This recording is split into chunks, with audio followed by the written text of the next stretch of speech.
નમસ્કાર ખેડૂત મિત્રો, તમારું સ્વાગત છે અમારી બજાર ભાવની ચેનલમાં। તો આજે તારીખ 18 જુલાઈ 2024 વાર ગુરુવાર।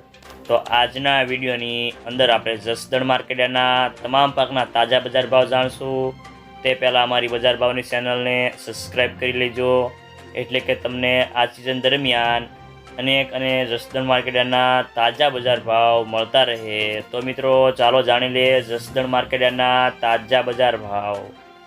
મગ 1300 થી 1610 રૂપિયા, તુવેર 1000 થી 1996 રૂપિયા, ધાણા 815 થી 1240 રૂપિયા, સોયાબીન 800 થી 825 રૂપિયા, તલ સફેદ 1900 થી 2447 રૂપિયા, ઘઉં ટુકડા 450 થી 566 રૂપિયા, મગફળી 700 થી 1260 રૂપિયા, કપાસ 1200 થી 1563 રૂપિયા, જીરું 4000 થી 5050 રૂપિયા, એરંડા 1105 થી 1105 રૂપિયા, સણિયા 1085 થી 1301 રૂપિયો, મેથી 960 થી 1201 રૂપિયો,